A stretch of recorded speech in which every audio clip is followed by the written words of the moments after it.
जय हिंद। जय हिंद। सुबह से खा पी कर आते हो ना, तो थोड़ा सा दिखाया करो कि हाँ हम खा पी कर आए हैं। चलिए, आज हमें पढ़ना है गवर्नमेंट ऑफ इंडिया एक्ट 1919। जो काउंसिल एक्ट्स थे उनकी सीरीज हमने समाप्त कर दी है। अब आपके सामने प्रस्तुत होने जाएगा भारत शासन अधिनियम 1919। 1909 में ऐसे बहुत सारे कार्य थे जिनमें बड़े बदलाव किए गए, है ना। कौन कौन से मेजर चेंजेस किए गए 1909 में? काउंसिल मेंबर में अब आपका एक सदस्य क्या हो सकता है? भारतीय हो सकता है। आपके पहले काउंसिल मेंबर जो भारतीय सदस्य थे उनका नाम है सत्येंद्र प्रसन्ना सिन्हा। इन्हें कौन सा डिपार्टमेंट दिया गया? विधि, लॉ डिपार्टमेंट दिया गया। ठीक है, इसके अलावा बड़े मेजर चेंजेस और गैर सरकारी अतिरिक्त अतिरिक्त सदस्यों की संख्या को बढ़ा दिया गया। जो पहले केवल 16 हुआ करती थी, इसे बढ़ाकर अब कितना कर दिया गया? 60 कर दिया गया। और किसके मामले में? वित्त मामलों पर अब चर्चा भी हो सकती है और वित्त मामलों पर अब वोटिंग भी हो सकती है। चलिए ठीक है, मैं ये मान के चल रहा हूं कि आपने 1909 के सारे फैक्ट्स पढ़ लिए हैं, है ना। अब हमें ये देखना है कि 1919 में कौन कौन से बदलाव किए गए और इन बदलावों की आवश्यकता क्यों पड़ी। तो उसे समझने से पहले हमें थोड़ा सा पीछे चलना पड़ेगा कि देखो, कुछ भी यदि होता है, यदि कोई भी रिफॉर्म आता है, कोई भी सुधार होता है या कोई भी परिवर्तन होता है, उसके पीछे कुछ ना कुछ इतिहास जरूर होता है या कुछ ना कुछ ऐसे कारण जरूर होते हैं जिनकी वजह से हमें इन कानूनों को बदलना पड़ा होता है। कोई भी चीज। अब क्या होता है, 1919 से पहले हम कुछ वर्ष पीछे चलते हैं 1914 में। आप सभी जानते हैं विश्व युद्ध शुरू हो चुका था 1914 में, जिसकी समाप्ति हुई 1918 में, 4 वर्ष के पश्चात। पर आप सभी को यह ज्ञात होगा कि 1914 में जो विश्व युद्ध हुआ था, उस समय हमारे भारतीय सैनिक जो ब्रिटिश सेना में हुआ करते थे, वो किसकी तरफ से लड़े थे? ब्रिटिश सरकार की तरफ से उन्होंने अपना अहम योगदान दिया था, है ना। जिसकी वजह से भारतीयों को ऐसा लग रहा था कि हो सकता है कि हमने जो ब्रिटिशर्स के लिए इतना योगदान दिया है, उस वजह से ब्रिटिशर्स हमारी कुछ बातों को अब मानेंगे और हो सकता है कि जो ब्रिटिश शासन अभी भारत में चल रहा है, इसमें हमारा योगदान थोड़ा सा बढ़ाएंगे। ये एक सोच रखी गई थी, जो कहीं ना कहीं रखना सही भी था। क्योंकि देखिए, कहीं ना कहीं क्या हो रहा था कि जो भारतीय क्रांतिकारी थे, गरम दल के हों चाहे नरम दल के हों चाहे दूसरे नए संगठन हो, वे अब एक ही मांग कर रहे थे पहली, कि हमें स्वशासन चाहिए। स्वशासन का अर्थ क्या है? कि हमें हमारे देश में स्वयं का शासन चाहिए। अब तक क्या हो रहा था कि आप देखिए, कानून बना रहे हैं, हमें थोड़ी बहुत जगह दे रहे हैं, बट कानून अभी भी जो पारित हो रहे हैं वो तो आपके मेंबर्स बैठ के ही फाइनल कर रहे हैं ना। तो इसमें अभी भी हमारा हित कहां पर है?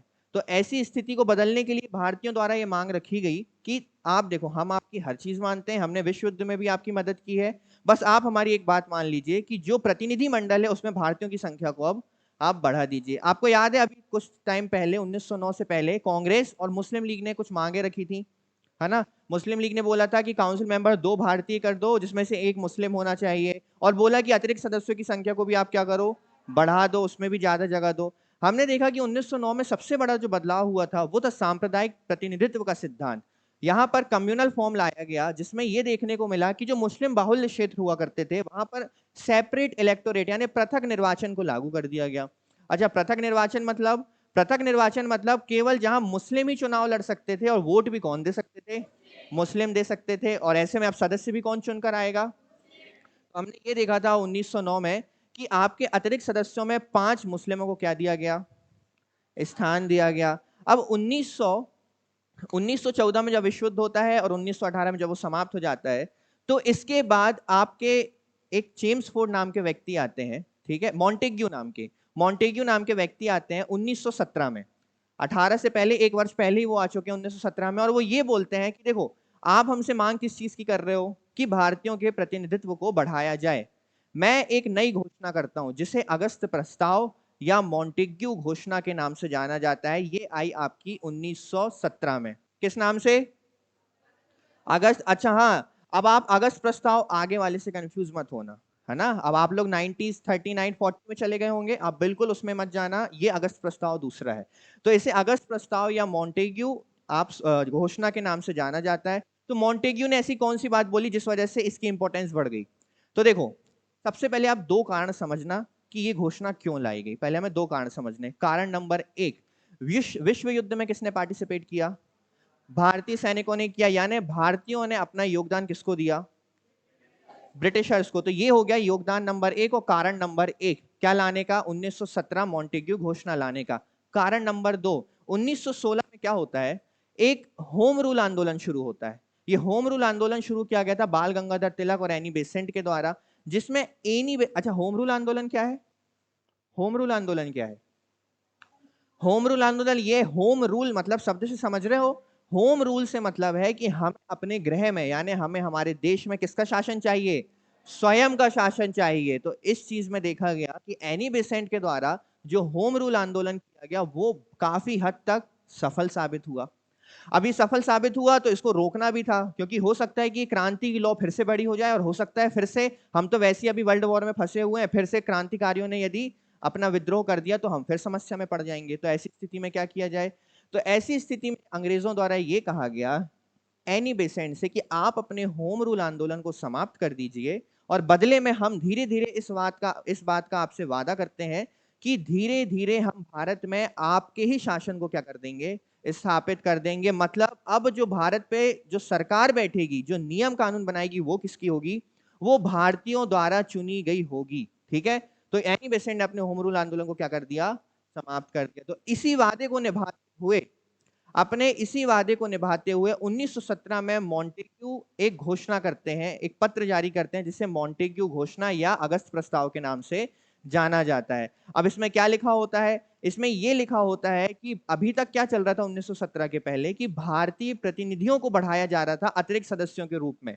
अब यह बोला गया कि आने वाले समय में धीरे धीरे एक ऐसी गवर्नमेंट स्टैब्लिश की जाएगी जो पूर्णतः किसकी होगी, भारतीयों की होगी, परंतु आपकी जो सरकार होगी वो रिपोर्ट किसको करेगी, ब्रिटिश गवर्नमेंट यानी ब्रिटिश संसद को रिपोर्ट करेगी। यहां एक फैक्टर डाल दिया गया है ना। तो ये कहीं ना कहीं से गलत भी है, सही भी है। सही इसलिए कि कुछ पावर्स बढ़ाई जा रही है, गलत इसलिए कि अभी भी पूर्ण रूप से स्वशासन इसे नहीं माना जा सकता है। तो इसी चीज को हमें डिटेल में पढ़ना है, इन्हीं के आसपास आपकी सारी कहानी घूमेगी। जो चेंजेस होंगे वो इन्हीं वजह से होंगे 1919 में, और यही हमें देखना है कि भारतीय शासन में इसके कौन से बड़े बदलाव हमें देखने मिले, आज हम उसी पर चर्चा करेंगे।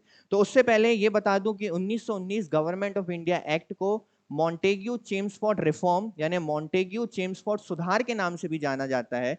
मॉन्टेग्यू उस समय के भारत के राज्य सचिव थे, जो कहां बैठते थे, आपके ब्रिटेन में बैठते थे, लंदन में, और आपके चेम्सफोर्ड उस समय के भारत के वायसराय थे। तो यहां तक आपको कहानी क्लियर है, कारण क्लियर है क्यों लाया गया। अब देखते हैं इसमें बदलाव आखिर किए कौन से गए और क्यों किए गए। तो सबसे पहले पृष्ठभूमि जो मैंने अभी आपको बताई, सन 1914 में प्रथम विश्व युद्ध प्रारंभ हुआ, जो सन 1918 तक चला, जिसमें भारतीयों ने ब्रिटिश सरकार की हर संभव मदद की, जिसके बदले में वह यह चाह रहे थे कि जब वर्ल्ड वॉर समाप्त हो तब ब्रिटिश सरकार भारत की मांगों को स्वीकार करे। प्रश्न यह था कि भारतीयों की मांगे क्या है ना। तो मांगे देखते हैं, यह निर्धारित करने के लिए, हाँ 1916 में अभी तक आप देख रहे हैं कि कांग्रेस और मुस्लिम लीग एक दूसरे के दुश्मन शत्रु बने हुए हैं, क्योंकि मुस्लिम लीग चाहती है कि मुस्लिमों को थोड़ा सा ज्यादा प्रतिनिधित्व मिले, और कांग्रेस चाहती है कि आप प्रतिनिधित्व लीजिए पर ये जो आप डायवर्शन कर रहे हैं है ना, ये डिवीजन मत कीजिए, मिलकर काम कीजिए। तो 1916 आप लोगों को पता होगा एक लखनऊ अधिवेशन हुआ था। अक्सर ये सवाल एग्जाम में पूछा जाता है कि वह कौन सा अधिवेशन है जिसमें कांग्रेस और मुस्लिम लीग के बीच में सुलह हो गई थी, है ना। तो ये है आपका लखनऊ अधिवेशन 1916। इसमें समझौता हुआ था दो गुटों के बीच, कांग्रेस और मुस्लिम लीग। अब कांग्रेस और मुस्लिम लीगों ने बैठकर ये डिसाइड किया कि देखो, आप कुछ और मांगे करोगे, हम कुछ और मांगे करेंगे। ब्रिटिश गवर्नमेंट बोलेगी हम आखिर माने तो माने किसकी, क्योंकि आप प्रतिनिधित्व कर रहे हो पूरे मुस्लिम बाहुल्य क्षेत्र का, हम प्रतिनिधित्व कर रहे हैं पूरे देश का, हम किसी धर्म विशेष का प्रतिनिधित्व नहीं कर रहे हैं। तो ऐसे में ब्रिटिश गवर्नमेंट कहती थी यार मेरा सरदर्द कर दिया है आप लोगों ने, आप ही लोग मुझे बता दो मैं मानूं तो किसकी बात मानूं, या तो एक काम करो दोनों बैठकर डिसाइड करके एक डिसीजन बता दो, तो हम उस बारे में सोचेंगे कि हमें ऐसा करना है या नहीं करना है। तो बस यही हुआ 1916 में लखनऊ अधिवेशन में समझौता होता है इन दोनों के बीच, और ये दोनों अब डिसाइड करके एक प्रस्ताव रखते हैं ब्रिटिश गवर्नमेंट के समक्ष कि ये है हमारी मांगे। अब देखो इनकी मांगे क्या थी। इनकी मांगे थी कि कम से कम 75 सदस्य अतिरिक्त सदस्य हैं उनको बढ़ाकर 75 कर दो, और 75 में कितने कौन होने चाहिए, इंडियंस होने चाहिए, भारतीय होने चाहिए, और 75 का एक तिहाई यानी 25 सदस्य उसमें मुस्लिम होने चाहिए, जो पृथक चुनाव के द्वारा चुनकर आएंगे। ये मांग किसने रखी, कांग्रेस और मुस्लिम लीग ने मिलकर रखी। देखो अभी तक अतिरिक्त सदस्य आपके कितने थे, 60 थे। तो इन दोनों ने मिलकर बोला कि अब आप इसको कितना कर दो, 75 कर दो, उसमें इंडियंस को 75 का संख्या का दर्जा दो, और उसका 1/3 यानी 25 सदस्य किसको बना दो आप, मुस्लिमों को। अब ये आप देखना आगे इनकी इस मांग को माना गया और इससे ज्यादा बड़े लेवल पर माना गया है। यह निर्धारित करने के लिए 1916 में जब भारतीय राष्ट्रीय कांग्रेस और मुस्लिम लीग ने संयुक्त अधिवेशन किया, तब उन्होंने लखनऊ समझौते, ये इंपॉर्टेंट फैक्ट है, आप सभी याद रखेंगे, लखनऊ समझौता ये किस वर्ष हुआ है, 1916, ये याद रखेंगे, ठीक है। मॉन्टेग्यू घोषणा, इसके अगले ही वर्ष 1917 में भारत के नए राज्य सचिव लॉर्ड इरविन मॉन्टेग्यू ने ब्रिटिश संसद में एक डिक्लेरेशन दिया, जिसे अगस्त घोषणा या मॉन्टेग्यू घोषणा भी कहा जाता है। मॉन्टेग्यू घोषणा के पहले ब्रिटिश नीति, देखो जब मॉन्टेग्यू घोषणा नहीं आई थी उससे पहले ब्रिटिश नीति यह थी कि भारतीय क्षेत्र में विधि निर्माण में भारतीयों की भागीदारी को बढ़ाया जाए, यानी 1917 के पहले यह था कि भारतीयों को थोड़ा सा ज्यादा जगह दो ताकि कानून बनाने में वे भी अपना योगदान दे सकें। परंतु अब मॉन्टेग्यू की घोषणा के द्वारा यह कहा गया कि आने वाले समय में भारत में भारतीय जनता द्वारा चुनी हुई सरकार हम बनाएंगे। तो ये फैक्ट्स अब आप याद रखेंगे कि पहली बार कब ये कथन कहा गया था ब्रिटिशर्स के द्वारा कि अब भारतीयों द्वारा उसकी सरकार को चुना जाएगा। तो कब कहा गया था, 1917 में मॉन्टेग्यू घोषणा के तहत। क्लियर है, आगे देखते हैं। इस घोषणा के अगले ही वर्ष विश्व युद्ध समाप्त हो गया और भारत शासन अधिनियम 1919 को इंट्रोड्यूस कर दिया गया। पर ये तो कारण नंबर 1 है ना, 1917 चलो हमने ला दिया, पर केवल ये वजह नहीं है। दूसरी वजह हमने अभी क्या देखी, आपका होम रूल आंदोलन। होम रूल आंदोलन भी कहीं ना कहीं इस घोषणा को लाने का एक बहुत बड़ा कारण रहा है। तो होम रूल आंदोलन देखते हैं। अन्य कारण, 1916 में बाल गंगाधर तिलक तथा एनी बेसेंट ने होम रूल आंदोलन प्रारंभ किया था। बाद में एनी बेसेंट का होम रूल आंदोलन सफल रहा। एनी बेसेंट ने अपना होम रूल आंदोलन इसी आधार पर समाप्त किया था कि ब्रिटिश सरकार भारतीयों को होम रूल प्रदान करने की दिशा में महत्वपूर्ण प्रयास करेगी। होम रूल समझ में आ रहा है, होम रूल मतलब ये मांग कर रहे हैं स्वयं के शासन की, कि भारत में हमारे स्वयं की सरकार होनी चाहिए और हम स्वयं ही उसका कानून बनाएंगे। एनी बेसेंट को यह आश्वासन दिया गया कि वह यदि होम रूल आंदोलन को वापस लेती हैं तो भारत में उत्तरदायी सरकार और उत्तरदायी शासन की स्थापना करने का कार्य धीरे धीरे से किया जाएगा। और ये जो उत्तरदायी सरकार होगी ये निर्वाचित होकर आएगी, और किसकी होगी, ये भारतीयों की होगी। ब्रिटिश सरकार ने अपने इस वादे को पूरा करने के लिए मॉन्टेग्यू घोषणा, वही आ गई ना वापस से, 1917 में मॉन्टेग्यू घोषणा की। इसके पश्चात भारत शासन अधिनियम 1919 लाया गया। मॉन्टेग्यू तत्कालीन भारत के क्या थे, राज्य सचिव, और चेम्सफोर्ड क्या थे, भारत के तत्कालीन वॉइस रॉय थे। इसलिए इस एक्ट को मॉन्टेग्यू चेम्सफोर्ड सुधार के नाम से भी जाना जाता है। तो अभी तक हमने इस एक्ट के बारे में ये जाना कि इस एक्ट का नाम मॉन्टेग्यू चेम्सफोर्ड सुधार क्यों है और ये एक्ट आखिर लाया क्यों गया, ये हमने जान लिया। क्या ये काउंसिल एक्ट है या ये भारत शासन अधिनियम है, ये भारत शासन अधिनियम है। 1909 आपका अंतिम क्या था, काउंसिल एक्ट था। तो यहां तक की कहानी क्लियर है, आगे बढ़ें। अब देखें क्या बदलाव किए जा रहे हैं। एकदम अपना कान और अपनी आंखों को, दिमाग को, सबको एकदम खोला रखना आज का एक्ट, क्योंकि बहुत ज्यादा इंपॉर्टेंट है। आगे देखते हैं। पृष्ठभूमि, आपने प्रियम्बल का नाम सुना है, प्रस्तावना कहते हैं जिसे, हमारे संविधान में भी प्रस्तावना, इसमें हम भारत के लोग, भारत को एक संपूर्ण प्रभुत्व है ना। तो बस पहली बार ऐसा हुआ कि किसी एक्ट में प्रस्तावना को क्या किया गया, इंट्रोड्यूस किया गया, है ना, कि सबसे पहले एक ऐसा एक्ट आया जिसमें प्रस्तावना लिखी हुई थी। अच्छा, प्रस्तावना क्या होती है, मैं पहले आपको ये समझा देता हूं। प्रस्तावना होती है उद्देश्य का, और ये उद्देश्य का क्या होता है, उद्देश्य का होती है कि इस एक्ट को या इस कानून को लाने के पीछे हमारा उद्देश्य क्या है। ये सरल भाषा में या कम शब्दों में किसमें लिखा होता है, प्रस्तावना में लिखा होता है। अब देखते हैं इस प्रस्तावना में क्या लिखा है। इस एक्ट में पहली बार प्रस्तावना का प्रयोग किया गया। इस एक्ट में ब्रिटिश सरकार के दृष्टिकोण को देखा जा सकता था, जिसमें यह लिखा था कि भारत में उत्तरदायी शासन अर्थात रिस्पॉन्सिबल गवर्नमेंट स्टैब्लिश करना ब्रिटिश सरकार का उद्देश्य है। भारत अभी भी ब्रिटिश सरकार का अभिन्न अंग हिस्से के रूप में रहेगा। देखो, इन्होंने बोला कि हम एक उत्तरदायी सरकार बनाएंगे। प्रस्तावना में इन्होंने मेंशन किया कि हम एक उत्तरदायी सरकार बनाएंगे, पर वो सरकार किसका अंग रहेगी, ब्रिटिश गवर्नमेंट का अंग रहेगी। हम आपको कंप्लीटली इंडिपेंडेंस नहीं दे रहे हैं। लंबे समय में यह भारत में भारत के लोगों की सरकार बनवाएंगे, परंतु जो सरकार बनेगी वह ब्रिटेन की पार्लियामेंट को रिपोर्ट करेगी, है ना। उल्लू बना रहे हैं मिलके सब, ठीक है। हमारे आंदोलन, इनको पता है समस्या भी क्या है, क्यों बात मान रहे हैं, आपको क्या लगता है ये भारत पर इतने मेहरबान क्यों हो रहे हैं, क्या कारण हो सकता है? शांत तो वो कब से करते आ रहे हैं भारतीयों को, है ना। थोड़ा सा उबलते हैं, थोड़ा सा बैठा देते हैं। तो अभी मेरा कहना है, देखो शांत तो कराया जा सकता है बहुत तरीकों से, आप इतनी बातें क्यों मानेंगे भारतीयों की, इसके पीछे कारण क्या हो सकता है? भारतीय तो सवाल उठाते आ रहे हैं बेटा, और उठाते चलेंगे, है ना। भारतीयों की तो आदत है सवाल उठाना, वो तो आज भी उठाते हैं। ये इसलिए किया गया है, याद करो यहाँ वर्ल्ड वॉर चल रही है। अब वर्ल्ड वॉर में जो ब्रिटेन है वो पूरा कहाँ व्यस्त है अभी, कहां पर, वर्ल्ड वॉर में। ऊपर से गांधी जी की भी एंट्री हो गई यहाँ, गांधी जी भी आ गए डंडा लेके अपना। अब ये परेशान है, क्या किया जाए। तो इन्होंने बोला अभी इन्हें ठंडा रखो, जो बोल रहे हैं इनकी बातों को मानो, एक बार हम वर्ल्ड वॉर से फ्री हो जाएं फिर आके इनको हम बताते हैं, है ना। तो ये सब उल्लू बनाया जा रहा है, खुश भी किया जा रहा है कि सरकार आपकी, सब आपका।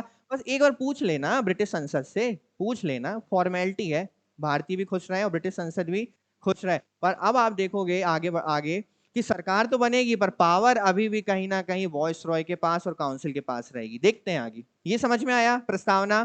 प्रस्तावना में यही मेंशन किया गया था कि हम एक रिस्पॉन्सिबल गवर्नमेंट बनाएंगे, पर वो जो रिस्पॉन्सिबल गवर्नमेंट है वो किसका पार्ट होगी, ब्रिटिश गवर्नमेंट का होगी, और अंत रूप से वो किसको रिपोर्ट करेगी, ब्रिटिश पार्लियामेंट को रिपोर्ट करेगी। यहां तक कहानी क्लियर है? अच्छा, आपको अभी मांग याद है ना कांग्रेस की? ठीक है, आगे बढ़ते हैं। अभी मांग वैसे पढ़ाए नहीं है, देख लेते हैं। भारतीय प्रशासन पर नियंत्रण। याद करो एक वायसराय हुआ करता है, और उसे कितने काउंसिल मेंबर, 6 काउंसिल मेंबर। और आखिरी एक्ट में हमने देखा था 1909 में कि इस 6 में से एक को क्या बना दिया गया था, भारतीय सदस्य बना दिया गया था। अब इस एक की जगह बदलकर इसको कितना कर दिया गया, 3 कर दिया गया। तो अब ये बोला गया कि जो वॉइस रॉय की काउंसिल है उसमें भारतीय सदस्यों की संख्या 1 से बढ़ाकर हम 3 कर देते हैं।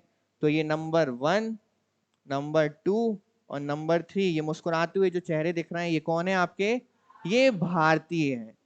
भारत पर नियंत्रण अभी भी राज्य सचिव का था, जो लंदन में बैठे थे और भारत में वॉइस रॉय की मदद से प्रशासन को संभालते थे। ये हम देखते आ रहे हैं।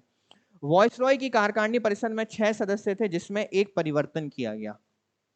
इस कारकांडी परिषद में भारतीय सदस्यों की संख्या 1 से बढ़कर कितनी कर दी गई, 3 कर दी गई। अर्थात अब 6 काउंसिल सदस्यों में से 3 भारतीय सदस्यों को नियुक्त किया जा सकता है। क्लियर है? एकदम क्रिस्टल क्लियर चल रही चीजें।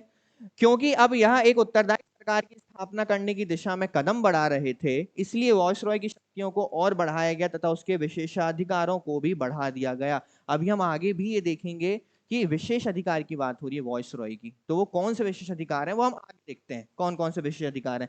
यहीं पर हमें मूर्ख बनाया जाएगा ये विशेष अधिकार के नाम पर, देखना आप। आगे बढ़ते हैं।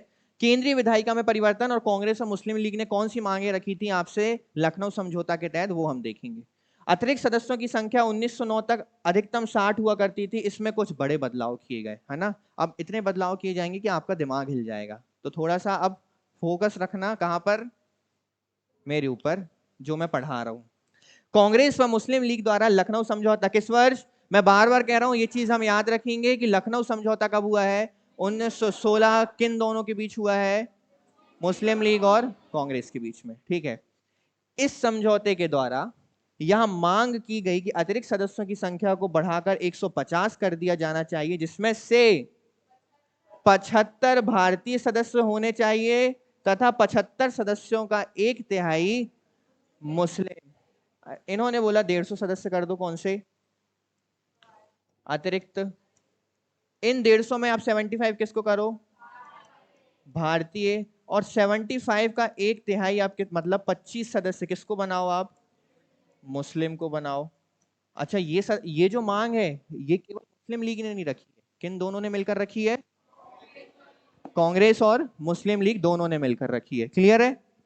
75 के 1/3 अर्थात 25 सदस्यों के मुस्लिम सदस्य होने की मांग उठाई गई तथा इन 25 मुस्लिम सदस्यों को पृथक निर्वाचन के द्वारा चुना जाना चाहिए।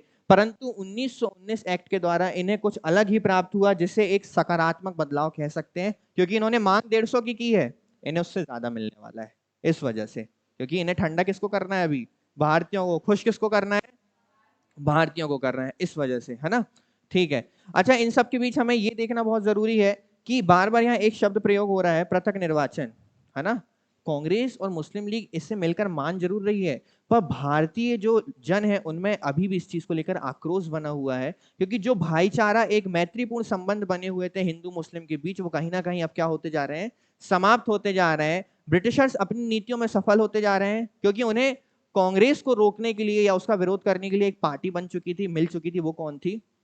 अच्छा, आप सभी को पता नहीं होगा, कांग्रेस की स्थापना करने वाला कोई इंडियन नहीं था, पता है। कांग्रेस की स्थापना एक्चुअल में इसलिए की गई थी कि जो उस समय भारतीय जन है जो विरोध का स्वर उठा रहे हैं, तो कांग्रेस एक लोकल ही लोगों की ऐसी पार्टी बना दी जाए जो रिप्रेजेंट करे भारतीयों को, और भारतीयों को लगे कि ये जो कांग्रेस है ये हमारी गवर्नमेंट है और यही हमें रिप्रेजेंट कर रही है, तो कांग्रेस जो बोलेगी वो सही होगा। और जिस ब्रिटिशर के द्वारा इसे बनाया गया था, उसकी सोच यही थी कि एक ऐसी लोकल पार्टी बना दो जो बात भी किसकी सुने, हमारी सुने, और भारतीयों को भी लगे कि उनकी वो बात सुन रही है। पर आगे चलकर ऐसा नहीं हुआ, ठीक है। यहां हमें इतने अच्छे अच्छे नेता देखने मिले, सरदार पटेल, लाला लाजपत राय, विपिन चंद्रपाल, जिन्होंने ये दिखा दिया कि हमारे लिए सर्वप्रथम कौन है, हमारी मातृभूमि है ना। और सीधी बात है, भारतीय आन बान शान बचाने के लिए यदि थोड़ा सा आपके सामने झुक रहा है तो वो आपको उठकर लात मारने के लिए झुक रहा है, ठीक है। आगे देखते हैं, पृथक निर्वाचन हो गया, और देखते हैं ये मांग किसकी, समझ गए आप। इससे ज्यादा मिलने वाला है अब इन लोगों को, क्या मिलने वाला है देखते हैं। केंद्रीय विधायिका में परिवर्तन, ठीक है। अच्छा, केंद्रीय विधायिका में जाने से पहले मैं वापस प्रशासन में जाता हूं, मैं आपको फिर से क्लियर कर देता हूं कि प्रशासन में किसी भी प्रकार का परिवर्तन नहीं किया गया है। लंदन में अभी भी कौन बैठे हुए हैं, राज्य सचिव बैठे हैं अपने 15 लोगों की टीम के साथ, और आपके भारत में कौन बैठा हुआ है, वायसराय अपने 6 काउंसिल मेंबर के साथ। बदलाव केवल यही हुआ है कि उन 6 में से अब 3 काउंसिल मेंबर कौन हो सकते हैं, भारतीय हो सकते हैं। चलिए, इस एक्ट के द्वारा यह परिवर्तन किया गया कि केंद्रीय विधायिका को 2 सदनों में विभाजित कर दिया गया, केंद्रीय विधानसभा और राज्य परिषद। अब सुनना, आपको याद है अतिरिक्त सदस्य डिवाइड किए जाते थे, उस अतिरिक्त सदस्य के फॉर्मेट को, ये जो आपका अतिरिक्त सदस्य है, ये जो फॉर्मेट था, इसको अब क्या कर दिया गया, समाप्त कर दिया गया। अभी ये बोल रहे थे ना 150 अतिरिक्त सदस्य कर दो, उसमें से आप 75 भारतीय कर दो और 25 मुस्लिम कर दो। उन्होंने बोला रुको, हम आपको उससे बड़ी चीज दे रहे हैं, है ना। उन्होंने वही किया, इन्होंने केंद्रीय विधायिका को 2 भागों में डिवाइड कर दिया। पहला था केंद्रीय विधानसभा और दूसरा था राज्य परिषद, लेजिस्लेटिव असेंबली और काउंसिल ऑफ स्टेट। आपने लोकसभा का नाम सुना है, राज्यसभा का नाम सुना है, बिल्कुल एग्जैक्ट जो आज हमारी संसद बैठ रही है उसी का एक रूप यहां पर पहली बार घोषित किया गया था, जिसे इसे बोला जाता था निम्न सदन। केंद्रीय विधानसभा को कहते हैं निम्न सदन और इसे कहते थे अपर हाउस यानी उच्च सदन। सबसे पहले ये समझो कि अतिरिक्त सदस्य जो होते थे उसके फॉर्मेट को हटा दिया गया, क्योंकि अतिरिक्त सदस्य अब इसी में इंक्लूड किए जाएंगे। इसके अंतर्गत 2 सदनों के फॉर्मेट को इंट्रोड्यूस किया गया, केंद्रीय विधायिका को 2 भागों में बांट दिया गया। पहला भाग, दूसरा भाग, ठीक है। अपर हाउस किसे बोला गया, और लोअर हाउस, ठीक है। अब देखो, इसमें सदस्य संख्या कर दी गई 145 और इसमें सदस्य संख्या कर दी गई 60। इसमें बोला गया कि अब जो आपकी केंद्रीय विधानसभा है इसमें होंगे 145 सदस्य और इसमें होंगे 60 सदस्य। अब देखो, इसी को ये डिवाइड करेंगे ऑफिशियल, नॉन ऑफिशियल, और उनमें भी नॉन ऑफिशियल में वो क्या करेंगे, डिवाइडेशंस करेंगे। तो सबसे पहले ये समझो, आपकी विधानसभा में कितने सदस्य रखे गए, 145, और आपकी परिषद में कितने सदस्य रखे गए, 60। अच्छा, एक चीज याद रखना, इन दोनों के बीच में अंतर क्या थे, तो अंतर ये थे कि ये जो केंद्रीय विधानसभा थी इसका कार्यकाल होता था 3 वर्ष का, कितना, पर ये जो काउंसिल ऑफ स्टेट है इसका कार्यकाल होता था 5 वर्षों का। यहां क्लियर है, आगे हम इसको फिर से समझेंगे। अच्छा, एक फैक्ट और बता देता हूं कि इन दोनों में से वो कौन सा सदन है जिसमें महिलाओं को स्थान दिया गया और वह कौन सा सदन है जिसमें महिलाओं को स्थान नहीं दिया गया। तो आपके केंद्रीय विधानसभा में महिलाओं को स्थान दिया गया पर राज्य परिषद में महिलाओं को स्थान नहीं दिया गया। चलिए आगे देखते हैं। इस एक्ट के द्वारा यह परिवर्तन किया गया कि केंद्रीय विधायिका को 2 सदनों में विभाजित कर दिया गया, केंद्रीय विधानसभा तथा राज्य परिषद। आपको कब 2 सदनों का फॉर्मेट देखने मिला 1600 लेकर 1935 के बीच में, बताओ कब देखने मिला है? 1919 में। द्वितीय या द्विसदनीय व्यवस्था कहां देखने मिली आपको? 1919। ये फैक्ट याद रखोगे। वास्तव में केंद्रीय विधायिका को 2 सदनों के रूप में स्थापित करके यह प्रयास किया जा रहा था कि भारत में ब्रिटिश संसद की तरह मॉडल को तैयार किया जा सके। आपको पता है ब्रिटेन में भी ऐसी मॉडल है, एक अपर हाउस होता है, एक लोअर हाउस होता है। आज हमारी जो वर्तमान में व्यवस्था है लोकसभा और राज्यसभा, वो भी कहां से प्रेरित है? आपकी ब्रिटेन की संसद से प्रेरित है। केंद्रीय विधायिका में सदस्यों की संख्या 145 व राज्य परिषद में सदस्यों की संख्या को 60। वो मांग कर रहे थे कि आप बढ़ा दो 150, उन्होंने बोला उससे ज्यादा ले लो आप, 145 प्लस 60, हमने उससे ज्यादा संख्या बढ़ा दी है। राज्य परिषद में सदस्यों का कार्यकाल कितना और केंद्रीय विधानसभा में सदस्यों का कार्यकाल कितना? यानी इसमें 3 वर्ष और इसमें 5 वर्ष। परंतु 1919 एक्ट के द्वारा इन्हें कुछ अलग ही प्राप्त हुआ, जिसे एक सकारात्मक दृष्टिकोण से देखा जा सकता है। यानी जो कांग्रेस और मुस्लिम लीग ने मांग की, उसके अलावा उन्होंने बोला था केवल अतिरिक्त सदस्य बढ़ा दो, उन्होंने पूरा फॉर्मेट ही क्या कर दिया? चेंज कर दिया। क्लियर है? यहां तक की कहानी समझ में आ रही है? क्या हुआ है आपकी केंद्रीय विधायिका के साथ? 2 भागों में विभाजित कर दिया। पहले भाग का नाम, दूसरे भाग का नाम। अच्छा, केंद्रीय विधानसभा में कितने सदस्य? राज्य परिषद में कितने सदस्य? 60। केंद्रीय विधानसभा का कार्यकाल और आपके परिषद का कार्यकाल 5 वर्ष। यहां तक क्लियर है? आगे बढ़े इस फॉर्मेट में। अब मैं ये बताता हूं कि ये जो 145 है और ये जो 60 है, इनका कैसे डिवाइजेशन किया गया, इन्हें कैसे डिवाइड किया गया। तो थोड़ा सा अच्छे से सुनना, क्योंकि आपको इसे आगे जाके रिवाइज करना पड़ेगा। मैं मानता हूं कि आज की क्लास में तुरंत आपको वो चीज याद नहीं हो सकती, बट 1-2 दिन यदि आप उसका रिवीजन करेंगे तो बिल्कुल याद हो जाएगी। हाँ, एक बहुत बड़ा परिवर्तन अब आपको देखने मिलने वाला है, वो भी मैं आपको बता देता हूँ। हम बार बार बात कर रहे हैं फूट डालो राज करो, फूट डालो राज करो, तो ये जो फूट डालने का काम है ये और ज्यादा अब किया जाएगा।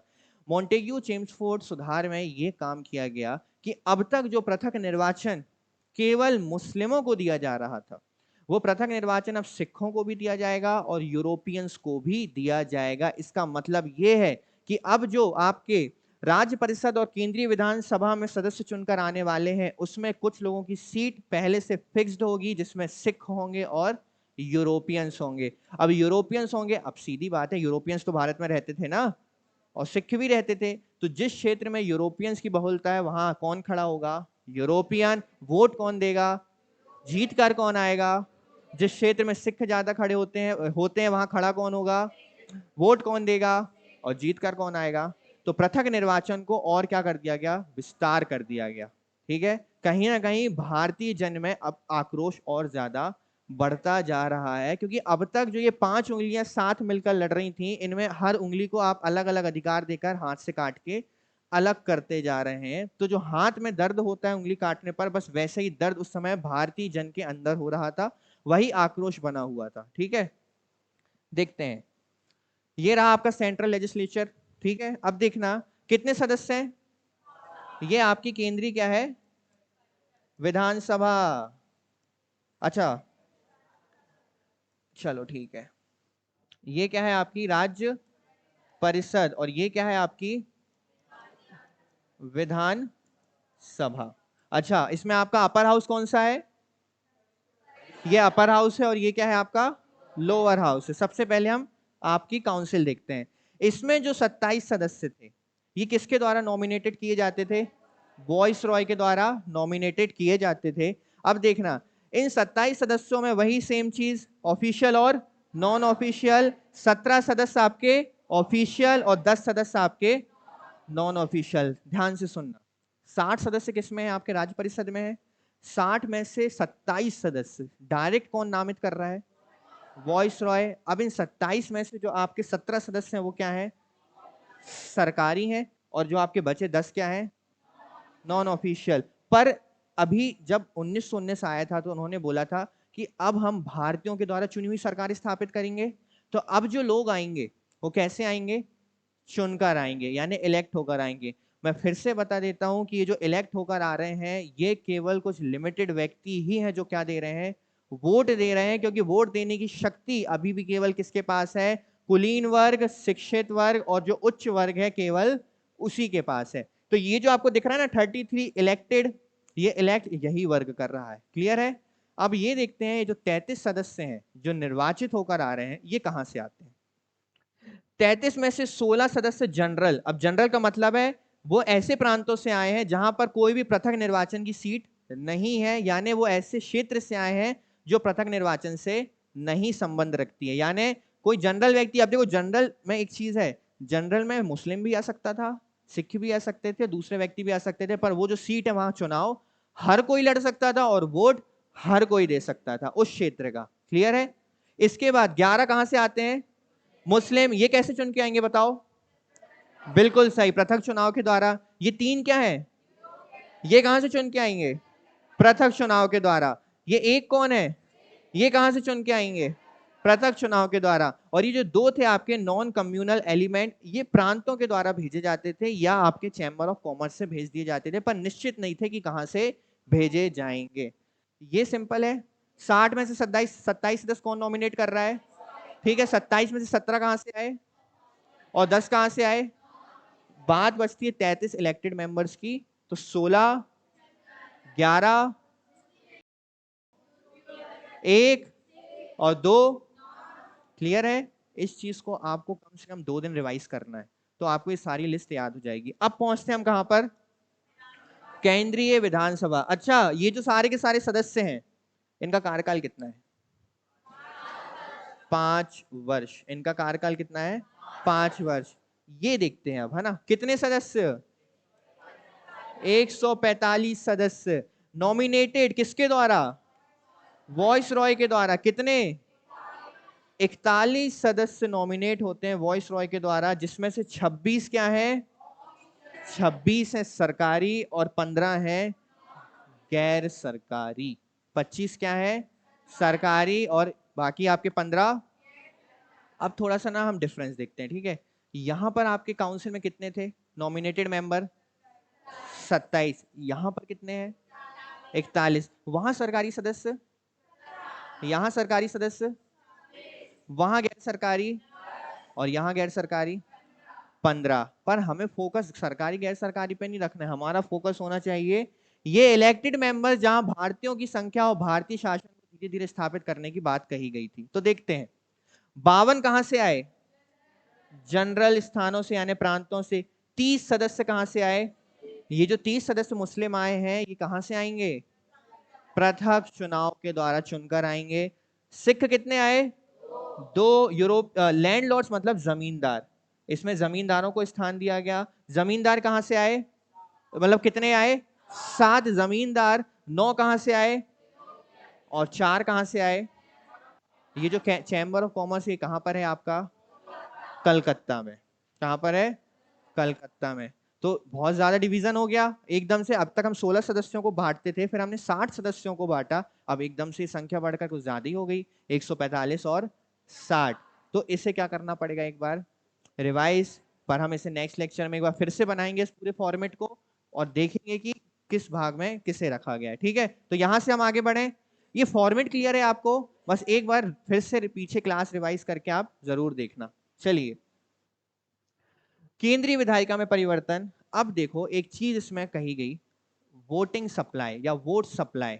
ये वोट सप्लाई क्या होता था, जब भी कोई बिल लाया जाता था, ठीक है। अच्छा ये सब छोड़ दो, भूल जाओ सामने क्या लिखा है। आप ये बताओ मुझे, अपनी लोकसभा और राज्यसभा जानते हो? क्या आप लोगों को पता है यदि कोई नया कानून या बिल जब पास करवाना होता है तो दोनों संसद में उसे पास करवाना बहुत आवश्यक है। जब तक वो एक संसद में पास नहीं होगा तब तक उसे पारित नहीं किया जा सकता। आप देख रहे हैं कि ये सारी चीजें जो 1919 में है ये आज भी भारत में एग्जिस्ट करती हैं, आज भी ये सेम फॉर्मेट भारत में आपको देखने को मिलता है। तो देखो क्या होता है, जो केंद्रीय विधानसभा होती है उस केंद्रीय विधानसभा में विधानसभा को एक पावर दी जाती है वोट सप्लाई की। वोट सप्लाई मतलब जो बिल आया है, जो रेजोल्यूशन आया है, उसको या तो केंद्रीय विधानसभा स्वीकृत कर सकती है या तो अस्वीकृत कर सकती है। ये दो में से वो एक काम कर सकती है। पर ये जो वोट सप्लाई की पावर है ये काउंसिल को नहीं दी गई। जो राज्य परिषद है आपकी, उसको ये पावर नहीं दी गई है। क्लियर है? अब बात करते हैं कि चलो जब एक सदन नहीं मानेगा, कोई रेजोल्यूशन या बिल जब पास करना है और एक सदन बोल रहा है कि नहीं हमें इसे पास नहीं करना, क्योंकि दोनों सदनों में पास करना जरूरी है, तब ऐसी स्थिति में क्या किया जाए? तो ऐसी स्थिति में यह प्रावधान किया गया 1919 एक्ट के तहत कि जॉइंट सिटिंग समझते हैं? जॉइंट सिटिंग होता है कि दोनों सदनों को एक साथ बैठा दिया जाता है ताकि वो एक साथ बैठकर चर्चा कर सकें इस विषय पर कि ये कानून आपको पारित क्यों नहीं करना है या क्यों करना चाहिए। तो बस यही व्यवस्था की गई, जॉइंट कॉन्फ्रेंस या जॉइंट सिटिंग। देखते हैं, केंद्रीय विधानसभा के सदस्यों का कार्यकाल और राज्य परिषद के सदस्यों का 5 वर्ष। केंद्रीय विधानसभा के पास क्या पावर थी? जो राज्य परिषद के पास नहीं थी। वोट सप्लाई का अर्थ है कि केंद्रीय विधानसभा के सदस्यों के पास शक्ति थी कि वह सरकार के खर्च संबंधी प्रस्तावों को स्वीकृत या अस्वीकृत कर सकती थी। इसके अलावा किसी विधेयक या बिल दोनों सदनों में पास होना आवश्यक था। किसी एक बिल पर दोनों सदनों में से किसी एक की सहमति व दूसरे की आपसी सहमति न होने पर जॉइंट कॉन्फ्रेंस, जॉइंट कमेटी या जॉइंट सिटिंग, यानी जॉइंट कमेटी बना दो, या तो आप क्या करो, दोनों सदनों में से कुछ सदस्यों को लेके जॉइंट कमेटी बना दो, उन्हें डिसाइड करने दो, या तो जॉइंट कॉन्फ्रेंस या जॉइंट सिटिंग बैठा दो ताकि बैठकर क्या हो सके। आज भी भारत में जॉइंट पार्लियामेंट सेशन बैठता है जब कोई ऐसा बिल लाना होता है जिसमें ज्यादा समय, अब मान लीजिए आपको पता है कि सत्र बैठते हैं संसद के, अब आज अगर लोकसभा का सत्र बैठा है तो अगला राज्यसभा का सत्र का भी तो कोई जानता नहीं, काफी 1 महीने बाद भी हो सकता है, 2 महीने बाद भी हो सकता है। तो ऐसी स्थिति में क्या होता है, हमें पर उस बिल को जल्दी से जल्दी क्या करना है, लागू करना है, पास करना है। तो राष्ट्रपति बोलते हैं कि दोनों सदनों आ जाओ और साथ में बैठ जाओ, ठीक है, दोनों सदनों को बुला लेते हैं, इससे बोला जाता है जॉइंट सेशन, संयुक्त अधिवेशन, ताकि वो दोनों बैठकर उस पर चर्चा कर सकें और कानून को जल्द से जल्द क्या कर सकें, पास कर सकें। निचले सदन अर्थात केंद्रीय विधानसभा में महिलाओं को स्थान दिया गया, अभी हमने बात की, और महिलाओं को स्थान कहां नहीं दिया गया है, अपर हाउस यानी आपके राज्य परिषद में। जबकि उच्च सदन अर्थात राज्य परिषद में महिलाओं को योग्य नहीं माना गया तथा उच्च सदन में महिलाएं निर्वाचित होकर नहीं आ सकती थी। केंद्रीय विधायिका के ऊपर वॉइसरॉय व उसकी कार्यकारिणी परिषद कार्य करती थी। अब देखो, आपने इतनी बड़ी सदन की व्यवस्था बना दी, लोकसभा राज्यसभा जैसे सिस्टम बना दिया, पर इसके भी ऊपर अभी कौन बैठा हुआ है? मैंने थोड़ी देर पहले एक वर्ड कोट किया था, वायसराय के विशेष अधिकार किया था, बस हम पहुंचने वाले हैं उनके पास। अब आपको देखने मिलेगा कि इतनी बड़ी व्यवस्था बनाई, इतने सारे इंडियंस को जगह दी, सबको बैठाया, बेचारे दिन रात जाग के काउंसिल में आके बैठ रहे हैं, वहां पे सदन में बैठ रहे हैं, कोई बिल पास कर रहे हैं, पर अभी भी उस बिल को जो पूरे सदन ने पास किया, रद्द करने की पावर किसी एक व्यक्ति में निहित है ना। और इससे ब्रिटिश गवर्नमेंट ने हमें उल्लू बनाया एक तरीके से कि हम आपको एक पावर दे रहे हैं, आपके द्वारा चुनी हुई सरकार दे रहे हैं, पर आप अभी भी किसके नीचे रहोगे, ब्रिटिश पार्लियामेंट के नीचे रहोगे। बनाया बेवकूफ। समझ में आ रहा है इनका षड्यंत्र, ऐसे उल्लू बनाते हैं। कुछ कहना चाहोगे ब्रिटिशर्स के लिए, कुछ अच्छे शब्द? नहीं नहीं, ठीक, ये क्लियर है, आगे बढ़े। अब तक कोई पॉइंट समझ में नहीं आया तो पूछो, फिर हम आगे रफ्तार से आगे बढ़ते हैं। चलें आगे, चलिए। वॉइस रॉय के कुछ विशेष अधिकार, ये वॉइस रॉय ही है। अभी कौन है ये वॉइस रॉय आपके? चेम्सफोर्ड, चेम्सफोर्ड कौन है ये अभी आपका? चेम्सफोर्ड। वॉइस रॉय उन विधेयकों पर अपनी सहमति देने से इनकार कर सकता है जो ब्रिटिश सरकार का भारत, अब देखो, मान लीजिए काउंसिल सदन बैठा है, सदन बैठी, सॉरी काउंसिल नहीं सदन, मान लीजिए सदन बैठा है और सदन कोई ऐसा कानून पास कर देती है जिसकी वजह से ब्रिटिशर्स की पावर भारतीयों पर थोड़ी सी कम हो सकती है, तो ऐसी स्थिति में वायसराय तत्काल प्रभाव से उसे क्या कर देगा, रद्द कर देगा। कुछ ऐसे विधेयकों पर अनुमति को अनिवार्य किया गया जिसके बिना वह विधेयक कानून नहीं बन सकता। अभी भी कुछ ऐसे विधेयक थे जिसमें आपको किसकी अनुमति लेना अनिवार्य है, वॉइस रॉय की अनुमति लेना अनिवार्य है। वॉइस रॉय केंद्रीय विधानमंडल द्वारा लिए गए निर्णय को क्यों दिए भाई सरकार बनाने, आप खेल लो ना, आप खेल लो अपने आपस में, मतलब हम मेहनत करें, सारी चीजें बनाए, साइन करवाएं, लोगों को मनाए, जॉइंट सेशन बुलाएं, सब हाँ करें, वॉइस रॉय बोले बाय बाय, हमें कोई मतलब नहीं आपसे। वॉइसरॉय बिना केंद्रीय विधानमंडल की सिफारिश के भी अध्यादेश जारी कर सकता था। देख रहे हो, देख रहे हो क्या हो रहा है? ये तुम लोगों का खून नहीं खोल रहा है? क्या कर रहे थे तुम लोग उस समय? मैंने तो दूसरा जन्म ले लिया है क्रांतिकारी बन के। तुम लोग क्या कर रहे थे उस समय? तुम लोग भी थे? लगता तो नहीं है देख के, वो जोश नहीं दिखता है। क्योंकि देखो, अध्यादेश समझते हो, ऑर्डिनेंस, बिल को तुरंत पास करना, यानी ये सदनों से नहीं पूछेंगे। ये दो अपर हाउस बना दिया, लोअर हाउस बना दिया, ये सदनों से बातचीत किए बिना ही अध्यादेश को क्या कर देंगे? जारी कर देंगे। सदन बोलेगा सुबह सुबह उठ के, अरे यार ये कानून कब बन गया? तो बोलेंगे अरे कल रात साइन कर दिया वॉइसरॉय ने। ठीक है, वॉइसरॉय, हाँ, इस प्रकार यह देखा जा सकता है कि वॉइसरॉय के विशेष अधिकार और शक्तियां बहुत अधिक होने के कारण केंद्रीय विधानमंडल सही तरीके से कार्य नहीं। विधानमंडल का मतलब है कि विधानसभा प्लस राज्य परिषद, ये दोनों मिलकर अच्छे से काम नहीं कर पाते थे, क्योंकि उनको टोकता कौन था बार बार? वॉइसरॉय। वॉइसरॉय कहता था ऐसा नहीं, ऐसा करो, ये कानून पारित हुआ, नहीं नहीं गलत है, इसको मैं क्या करता हूँ? खारिज करता हूँ। अच्छा ये कानून ला दो, तो सदन बोलेगा नहीं नहीं ये कानून भारत के लिए सही नहीं, रुक बेटा ऑर्डिनेंस। तो बताओ कैसे काम करेंगे? हो सकता है कि अच्छे से काम? यही समस्या उस समय की सदन को फेस करनी पड़ी, और यही आपको देखने मिल रहा है कि 1919 में किसकी शक्तियां बढ़ा दी गई हैं? वॉइस रॉय की शक्तियां बढ़ा दी गई हैं। ये जो शब्द यूज करते हैं लोग, मॉन्टेग्यू चेम्सफोर्ड रिफॉर्म, ये रिफॉर्म आखिर है किसके लिए? ब्रिटेन के लिए कि भारत के लिए है? हमें तो लगता नहीं कि हमारे लिए कोई रिफॉर्म इसमें आ रहा है। रिफॉर्म का मतलब होता है कि कुछ सकारात्मक प्रभाव देखने को मिलने चाहिए। यहाँ तो सारी चीजें सकारात्मक किसके लिए हो रही है? ब्रिटेन और ब्रिटिश गवर्नमेंट के लिए हो रही है। प्रांतीय विधायिका में परिवर्तन। अच्छा आपको याद होगा, पिछले कुछ एक्ट्स में प्रांतीय शक्तियों को समाप्त कर दिया गया था। बॉम्बे मद्रास आकर पूछते थे कि हमारी शक्तियां बताओ, फिर क्या किया गया? इन शक्तियों को वापस से लौटाया गया कि देखिए हम आपको आपकी शक्तियां लौटाते हैं, और अब प्रांत क्या करेंगे? अपने विषयों पर क्या बना सकते हैं? कानून बना सकते हैं। पर ये अपने विषय, अपने विषय, ये विषय था क्या? ये विषय कौन से थे? अभी भी एक समस्या बहुत बड़ी बनी हुई थी कि प्रांत और केंद्र में इस चीज को लेकर विवाद रहता था कि इस विषय पर कानून हम बनाएंगे, और केंद्र बोलता था नहीं इस विषय पर कानून बनाने का अधिकार हमारा है। अब मान लेते हैं रेवेन्यू डिपार्टमेंट, ठीक है? अब रेवेन्यू डिपार्टमेंट तो प्रांतों में भी है और रेवेन्यू डिपार्टमेंट तो केंद्र में भी है, पर इस चीज को विवाद लेकर चलता था कि रेवेन्यू डिपार्टमेंट के कानून कौन बनाएगा।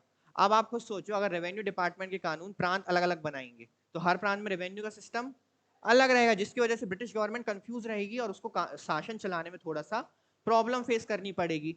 तो इन्हीं विवादों के को देखते हुए 1919 में एक नई चीज इंट्रोड्यूस की जाती है, ठीक है, जिसको डायरकी भी कहा जाता है, जिसे द्वैत शासन भी कहा जाता है। वो द्वैत शासन प्रांतों में, ये सवाल अक्सर पूछा जाता है कि प्रांतों में द्वैत शासन कब प्रस्तुत किया गया? कब? 1919। ये क्रांतिकारी थे तुम लोग पिछले जन्म में? बेटा अच्छे से चेक करो जाके, है ना, पंडित से कुंडली खुलवाओ आज जाके क्या थे। सोते हुए रहते हो तुम लोग ना। कौन सोता रहता है?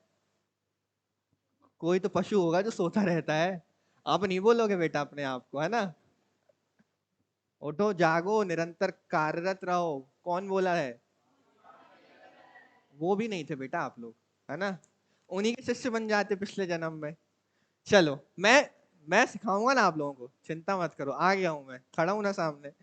देखो यह प्रावधान किया गया कि प्रांतों से निर्वाचित होकर आने वाले सदस्यों में से कुछ सदस्यों को अब मंत्री बना दिया जाएगा। देखो सबसे पहले ये याद रखना आप कि जो चेंजेस अब हो रहे हैं वो इसलिए हो रहे हैं क्योंकि शक्तियों को लेकर विवाद मचा हुआ है, ठीक है, कि केंद्र की शक्तियां क्या हैं और राज्य की शक्तियां क्या हैं। ठीक है, जैसे आज हम देखते हैं भारत की वर्तमान स्थिति में जो रक्षा से संबंधित विषय हैं, जो अंतरिक्ष से संबंधित विषय हैं, जो आपके परमाणु से संबंधित विषय हैं, इस पर कानून कौन बनाता है? पर जो पुलिस से संबंधित विषय है या स्वास्थ्य से संबंधित विषय है, पंचायत से संबंधित विषय है, इस पर कानून कौन बना सकता है? क्योंकि आज इन शक्तियों का बंटवारा बेहद ही अच्छे ढंग से किया गया है ना? और ये उस समय नहीं किया गया था, जिसे करने के लिए ही एक पॉइंट इंक्लूड किया गया, किसमें? Act, government of India act 1919 में। इसके अलावा ये भी बोला गया कि देखो हमने एक व्यवस्था तो लागू कर दी है कि अब हम जो सदस्यों को सीधे निर्वाचित करके आने दे रहे हैं, यानी आप लोग चुनिए और उनको आने दीजिए। अब प्रांतों में जो सदस्य चुनकर आएंगे प्रांतों से, ठीक है, प्रांतों में अभी एक बॉडी बनने वाली है, मैं आपको बॉडी दिखा रहा हूं। वो जो बॉडी बन के आ रही है और उसमें जो प्रांतों से सदस्य चुनकर आएंगे, उनमें से कुछ सदस्यों को अब मिनिस्टर्स बना दिया जाएगा। क्या बना दिया जाएगा? यानी मंत्री का दर्जा दे दिया जाएगा। ये बात समझ में आई?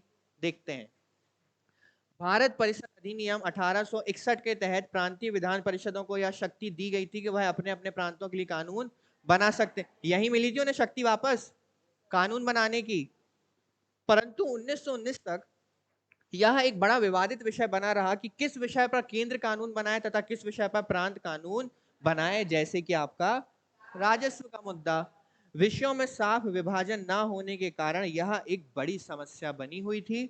इसलिए विषयों को दो भागों में विभाजित किया गया, केंद्रीय विषय तथा प्रांतीय विषय। अब ये क्या करने वाले हैं मैं आपको पहले बता देता हूँ। ये विषयों में डिवीजन करेंगे, जैसे मैंने आपको बोला रक्षा, अंतरिक्ष और पंचायत। अब ये इन विषयों को डिवाइड कर देंगे। कुछ विषयों को बोलेंगे कि ये किसके विषय है, अब केंद्र के विषय, और इन पर कानून कौन बनाएगा, केवल केंद्र। और कुछ विषयों को बोला ये प्रांत के विषय, कानून कौन बनाएगा। और इन्होंने सबसे बड़ा चेंज क्या किया, इन्होंने सबसे बड़ा चेंज ये किया कि प्रांतों में भी इन्होंने डिवाइड कर दिए विषयों को। प्रांतों में भी इन्होंने कितने, दो विषय बना दिए। पहले हम ये देख लेते हैं, फिर प्रांतों के हम दो विषय को देखेंगे। और वो जो दो विषय थे ना, उन दो विषयों पर भी कानून बनाने की शक्तियों को क्या कर दिया, डिवाइड कर दिया, दिमाग का कचरा कर दिया कुल मिलाकर इन्होंने हमारा। पर देखते हैं क्या किया है। केंद्रीय विषय, आप सभी को पता है केंद्रीय विषय क्या होते हैं। ऐसे विषय जो संपूर्ण भारत के हित में होते हैं, संपूर्ण देश के लिए बनाए जाते हैं, वो क्या होते हैं, जैसे कि रक्षा, विदेश नीति, ये विदेश नीति साथ लिखा हुआ है। राजनीतिक विषय, मौद्रिक नीति यानी मुद्रा का आपका इन्फ्लेशन या फिर जो भी होता है, ठीक है। तो ये विषय कौन बनाएगा, केंद्र। कितने रखे गए, ये याद रखना है, केंद्र के विषय कितने रखे गए हैं, 47 विषय। 1919 में केंद्र में कितने विषय रखे गए, 47। अब मैं 47 विषय तो लिख नहीं सकता, पर एग्जाम्पल आप समझ चुके हैं। बात करते हैं प्रांतीय विषय की। प्रांतीय विषय कितने रखे गए हैं, 50। प्रांतीय विषयों को भी दो भागों में विभाजित कर दिया गया, स्थानांतरित, ट्रांसफर्ड सब्जेक्ट, स्थानांतरित विषय, और दूसरा आरक्षित, रिजर्व्ड सब्जेक्ट्स, आरक्षित विषय। ठीक है, पहले ये समझते हैं। 1919 में ये देखा गया कि प्रांतों और केंद्रों के बीच शक्तियों को लेकर और कानून बनाने को लेकर थोड़ा सा क्या है, विवाद है। इस विवाद को दूर करने के लिए इन्होंने क्या किया, इस एक्ट में ये चीज बोली कि हम अब केंद्र और प्रांतों के विषयों को क्या करते हैं, अलग अलग कर देते हैं। इन्होंने किया भी, इन्होंने केंद्रीय विषय अलग कर दिए और प्रांतीय विषय अलग कर दिए। केंद्रीय विषय कितने कर दिए, 47। ये नंबर याद रखेंगे, केंद्रीय विषय कितने किए, 47। और आपके प्रांतों के विषय कितने कर दिए, 50। क्लियर है।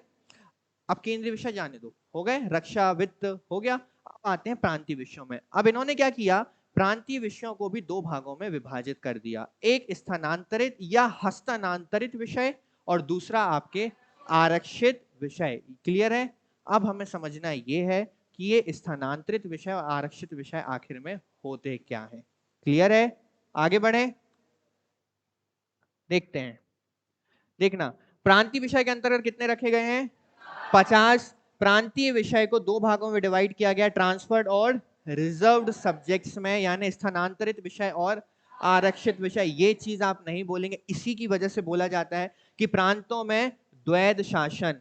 प्रांतों में द्वैध शासन कब घोषित किया गया, 1919 में। अक्सर दो सवाल पूछे जाते हैं 1909 और 1919 से, कि सांप्रदायिक प्रतिनिधित्व का सिद्धांत या पृथक निर्वाचन कहां पर लाया गया, और प्रांतों में द्वैध शासन किसके द्वारा कब लाया गया, 1900। ये दो चीज आप बिल्कुल नहीं भूलेंगे। क्लियर है। देखते हैं ऐसा क्या किया गया। प्रांतीय विषय के अंतर्गत 50 विषयों को रखा गया। अब इन दोनों विषयों को कानून बनाने की शक्तियों को भी बांटा गया। प्रांतीय विषयों को दो भागों में विभाजित किया गया, पहले स्थानांतरित विषय, दूसरा आरक्षित विषय। स्थानांतरित विषयों पर गवर्नर और भारतीय मंत्री, ये भारतीय मंत्री कौन है, ये भारतीय मिनिस्टर्स कौन है, इंडियन मिनिस्टर्स, बताओ। ये वही हैं जो प्रांतों से चुनकर आएंगे, और अभी इन्होंने थोड़ी देर पहले बोला कि हम इन्हें क्या बना देंगे, मंत्री बना देंगे। तो ये जो आपके स्थानांतरित विषय हैं, इस पे गवर्नर प्लस आपके मिनिस्टर्स मिलकर क्या बनाएंगे, कानून बनाएंगे। किस पे, ट्रांसफर्ड सब्जेक्ट्स पे। आरक्षित विषय पर कानून गवर्नर और उसकी कार्यकारिणी परिषद, काउंसिल होती है प्रांतों में। यहां पर मिनिस्टर्स का हस्तक्षेप नहीं होगा, यहां पर गवर्नर प्लस काउंसिल मिलकर सब्जेक्ट्स बनाएगी। अब आप सारी चीजें थोड़ा सा दिमाग पे शांत कर दो, है ना, एकदम ठंडे मन से मेरी बात सुनो। हमने देखा प्रांतों में द्वैध शासन लाया गया है 1919 के तहत। हमने देखा कि सब्जेक्ट्स को डिवाइड किया गया है क्योंकि शक्तियों को लेकर थोड़ा सा क्या बना हुआ था, विवाद बना हुआ था। अब जो प्रांतीय सब्जेक्ट्स हैं इनको कितने भागों में बांटा गया, 2 भागों में बांट दिया गया। पहला भाग, दूसरा भाग। अच्छा, ये जो प्रांतीय सब्जेक्ट्स हैं इनकी संख्या कितनी है, 50 है, 50 है। जो स्थानांतरित सब्जेक्ट्स हैं इनमें कानून बनाने की शक्ति दी गई गवर्नर प्लस मिनिस्टर को। किसको, गवर्नर प्लस मिनिस्टर को। और जो आपके रिजर्व सब्जेक्ट्स हैं उसमें दी गई गवर्नर प्लस काउंसिल को। आपको बस इतना ही याद रखना है। गवर्नर और मिनिस्टर कहां पर बनाएंगे, गवर्नर और काउंसिल, गवर्नर और काउंसिल और गवर्नर और मिनिस्टर। आरक्षित विषय पर कानून कौन बनाएगा, और आपके स्थानांतरित, हस्तांतरित, हस्तांतरित और स्थानांतरित एक ही विषय है। प्रांतों को कितने सब्जेक्ट में बांटा गया, और केंद्रीय शक्तियों या टोटल सारी शक्तियों को कितने भागों में बांटा गया, 2। पहला केंद्र और दूसरा प्रांत। केंद्रीय शक्ति कितनी रखी गई, 40, और प्रांतीय शक्तियां कितनी रखी गई। क्लियर है, यहां तक कहानी क्लियर है। अब सुनना मेरी बात, क्या होता है जब ये एक्ट लेके आते हैं तब इन्होंने इस एक्ट को लाते समय एक चीज बोली थी कि आज से 10 वर्ष के बाद हम एक समिति या कमेटी को अपॉइंट करेंगे और इंडिया भेजेंगे। ठीक है, ये देखने के लिए कि जो हमने 1919 गवर्नमेंट ऑफ इंडिया एक्ट बनाया है इसके द्वारा जो बदलाव हमने किए हैं क्या वो सब सही तरीके से चल रहा है या नहीं, क्या इसमें कोई सुधार की आवश्यकता है, क्या इसमें कोई परिवर्तन की आवश्यकता है। तो इन चीजों की जांच करने के लिए 10 वर्ष बाद क्या की जाएगी, एक समिति भेजी जाएगी। अब आप मुझे एक बात बताओ, 1919 के 10 वर्ष बाद यानी कब, 1929 में ये समिति भेजी जाएगी। परंतु ये जो समिति है ये 2 वर्ष पूर्व ही भेज दी गई, यानी 1927 में ही इस समिति को भेज दिया गया। और इस समिति का नाम था साइमन कमीशन। सुना है, बेहद अच्छे से आप इस नाम से वाकिफ हैं, साइमन कमीशन। अब ये साइमन कमीशन 2 वर्ष पूर्व ही भारत आ जाती है इस चीज की जांच करने के लिए कि गवर्नमेंट ऑफ इंडिया एक्ट जो अब तक लाया गया है क्या वो सही तरीके से काम कर रहा है, क्या उसमें कुछ चेंज करने की जरूरत है। पर साइमन कमीशन जैसे ही भारत की भूमि पर पैर रखते हैं वहां उन्हें लोग खड़े मिलते हैं एक बोर्ड पकड़कर जिस पर लिखा हुआ था साइमन गो बैक, साइमन पहली फुर्सत में यहां से फुट ले। उस पर ऐसा लिखा हुआ, लिखा था, सही में लिखा था। मैंने बोला ना मैं क्रांतिकारी था, मैंने देखा, मेरी बात क्यों नहीं मान रहा तुम लोग। तो उसमें लिखा हुआ था साइमन गो बैक। अच्छा, साइमन गो बैक क्यों लिखा गया जबकि वो जांच करने आ रहा है, तो उसके पीछे एक कारण था। साइमन कमीशन अपने 7 सदस्यों की टीम के साथ आया था और उस 7 सदस्यों की टीम में एक भी भारतीय को स्थान नहीं दिया गया। तो आप कैसे किसी चीज की जांच कर सकते हो जब आपकी कमेटी या समिति में एक भी इंडियन नहीं है। जब इंडियन नहीं है यानी आप अपनी टीम बनाकर आए हो, वो तो सारी चीजें किसके लिए पॉजिटिव होंगी, ब्रिटिश गवर्नमेंट के लिए। तो आप तो बोल के चले जाओगे ना सब सही चल रहा है, और आप जो चेंजेस करोगे वो भी वही चेंजेस करोगे जो आपके लिए पॉजिटिव होंगे। तो फिर से आपने क्या कोशिश की, हमें मूर्ख बनाने के लिए। इस साइमन कमीशन के विरोध में बहुत ऊंचे स्वर पर आवाज उठाई गई, जिसकी वजह से लाहौर में ये साइमन गो बैक का नारा लगाते हुए जब लाला लाजपत राय, सम्माननीय लाला लाजपत राय के ऊपर जब लाठीचार्ज पुलिस ने की तो उस समय उनकी क्या हो गई, मृत्यु हो गई, जिसकी वजह से देश में बहुत ज्यादा आक्रोश उत्पन्न हुआ। क्योंकि लाला लाजपत राय उस समय कांग्रेस के गरम दल के एक बहुत ही महान व्यक्तित्व के नेता हुआ करते थे, जिनके लिए सर्वप्रथम उनकी मातृभूमि थी, जिनके लिए सर्वप्रथम उनके लिए आजादी थी देश की। वो इस देश के जन को स्वयं का शासन दिलाना चाहते थे, स्वयं की उनकी आजादी उन्हें देना चाहते थे, जिसके लिए वो देश के लिए शहीद हो गए। और लाहौर पर लाठीचार्ज के द्वारा उन पर सिर पर जो चोट लगी इस वजह से उनकी क्या हो गई, मृत्यु हुई। इस वजह से भगत सिंह भी काफी आक्रोशित हुए थे, जिसके रिफ्लेक्शन में आगे जाके ऐसे बहुत से कृत्य हैं जो आपको देखने को मिलेंगे। तो साइमन कमीशन का जो नारा दिया गया, क्यों दिया गया, साइमन गो बैक क्यों बोला गया, समझ में आ गया। इस एक्ट के तहत हमने पहली बार प्रत्यक्ष चुनाव देखने मिले, जिसके तहत 65 केंद्र और 70% सदस्य प्रांतों से चुने गए। देखो क्या हुआ आपको पता है, अब जो सदस्य वो कहां से आ रहे हैं, चुनकर आ रहे हैं, ना कि अपॉइंट होकर। अपॉइंट होकर भी आ रहे हैं पर अधिकतर सदस्य कहां से आ रहे हैं, चुनकर आ रहे हैं। लगभग 65% केंद्र में चुनकर आ रहे हैं और लगभग 70% प्रांतों में। मात्र 17,000, देखो मात्र 17,000 ही ऐसे लोग थे जो वोट कर सकते थे जिनका एजुकेशनली और फाइनेंशियली मजबूत होना जरूरी। मैंने आपसे बोला ना, शिक्षित वर्ग, कुलीन वर्ग, उच्च वर्ग, केवल वोट देने का अधिकार इन्हें ही दिया गया था। और इनकी संख्या कितनी दिख रही है आपको? मात्र 17,000।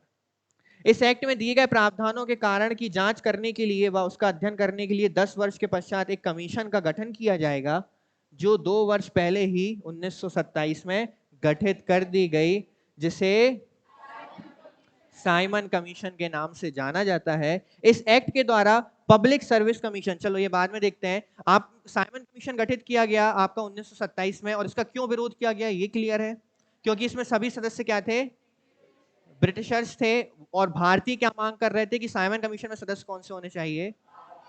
क्योंकि भारतीय इस चीज से बहुत नाखुश थे कि आपने हमें द्विसदनीय व्यवस्था तो दे दी, पर अभी भी हमारे जो कानून हम पारित कर रहे हैं उस पर अंतिम निर्णय कौन दे रहा है? वॉइस रॉय उसे अभी भी क्या कर सकता है? खारिज कर सकता है। और वॉइस रॉय के सिर पे उसके भी एक पिताजी बैठे हुए हैं, कौन? राज्य सचिव। और आखिरी चीज, पब्लिक सर्विस कमीशन, जिसे वर्तमान में हम यूपीएससी के नाम से जानते हैं, उसका भी गठन 1919 में उसके गठन की बात की गई। आगे जाके ये भी गठित हो जाएगी और बाद में इसका राष्ट्रीयकरण किया जाएगा तो आज हम इसे किस नाम से जानते हैं? यूनियन पब्लिक सर्विस कमीशन के नाम से जानते हैं, जो इस देश को बहुत ही बेहद अच्छे अधिकारी सौंपता है, जैसे आईएएस, आईपीएस वगैरह। क्लियर है? तो इस एक्ट में यदि कोई समस्या है क्या? कोई समस्या इस एक्ट में? समस्या ना हो अभी तो समस्या आप नेक्स्ट लेक्चर में लेकर आएंगे। मैं मानता हूं कि 1919 एक्ट काफी वास्ट है, इसमें काफी ऐसी चीजें हैं जो एक बार में समझ में नहीं आ सकती। मैंने पूरी कोशिश की है कि बेहतर ढंग से आपको इस चीज को समझा सकूं। इसके बाद भी यदि आपको कोई समस्या आती है तो आप नेक्स्ट लेक्चर में आते ही मुझसे उस बारे में चर्चा कर सकते हैं, पर उसके लिए पहले आपको इसको अच्छे तरीके से पढ़ना पड़ेगा। तो अच्छे से, बेहद अच्छे ढंग से इसको पढ़िए और जो भी इसमें डाउट्स आते हैं वो आप मुझसे फिर पूछ सकते हैं। क्लियर है? तो साइमन, साइमन, जय हिंद।